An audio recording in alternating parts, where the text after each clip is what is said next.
Hi everyone, welcome back to my YouTube channel. In today's video we are celebrating the latest release from Alex Syberia Designs with a video hop. I will be sharing two projects that I created with the new products. And starting off, I am using this press plate called Classic Sentiments, and I'm also using a black ink from Spellbinders that is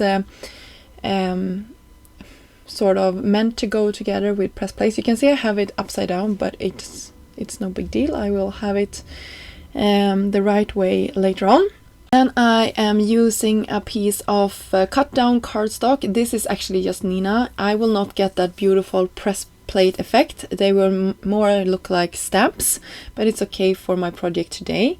And I run it through my machine off camera. Then I also use some hot foiling here, because you can do the hot foiling with the press plates as well. So this is the Charming Flora background set, and you can see how beautiful that is and how perfectly it foiled. I also used the Abstract Flora background. This is another press plate. I just wanted to share how those look. And of course I couldn't leave it without foiling the opposite one, and this turned out beautiful. You can see I had nearly no missed parts on this one except one bit on the side there.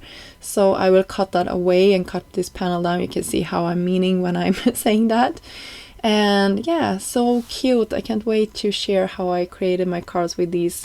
And by the way, I'm using Aura hot foil, and it's just gorgeous. You can see them side by side. And then we have the other one. Look how cute that is. I had some spots there that didn't foil perfectly, and I will actually not end up using that panel for today's project, but I just wanted to share how beautiful all of these turn out and how gorgeous the press plates actually foils. So to create even more interest, I decided to take one of the panels and then go over it with my inks. I'm using blending brushes from Picket Fence Studios, and then I am using purple ink from Concord and Ninth. We have a pink ink also from Concord and Ninth, and I believe I went in with an orange, or yeah, it's an orange, also from Concord and Ninth. It's my favorite ink to use. I have them to the side. I have many ink pads in my stash, but they are the ones I'm reaching for just because they are so they're next to my desk.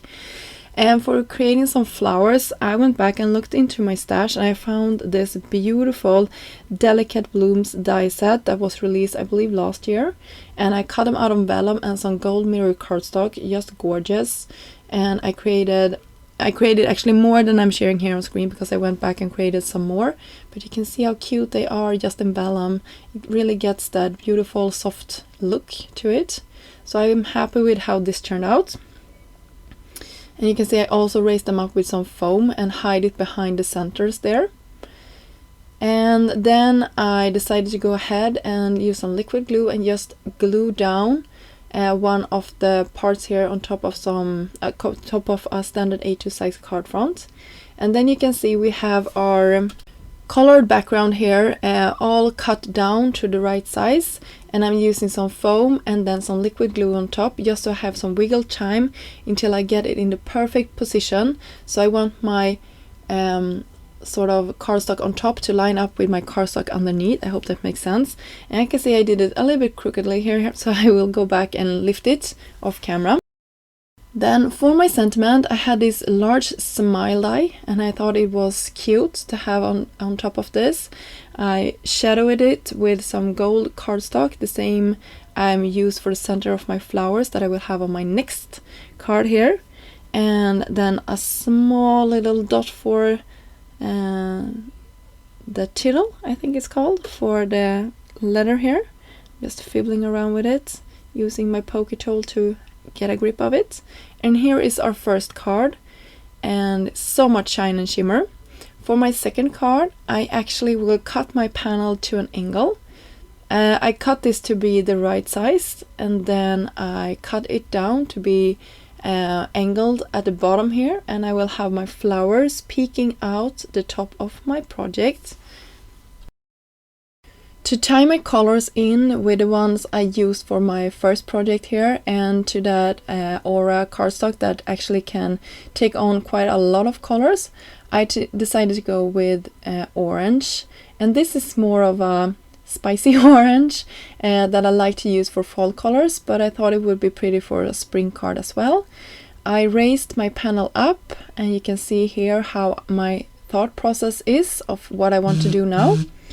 I really want to have my florals raised up even more and angled at the edge of my cardstock here. So I will just fiddle around until I got a perfect alignment of all of these flowers. I have to bump them down a little bit just to make sure they fit. And then I will do the same thing for my leaves here. I cut them out of some gold cardstock. I believe this cardstock is also from Concord & Night. It's their matte gold cardstock.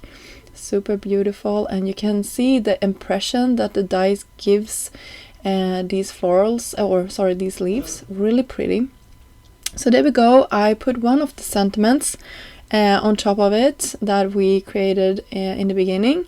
I just shadowed it with some gold cardstock as well to tie everything together. So I hope you enjoyed this video and got inspired to create something. Please check out the rest of this video hop. I will have links down below for the rest of the people that are participating in this hop. Until next time, have a great day. Bye!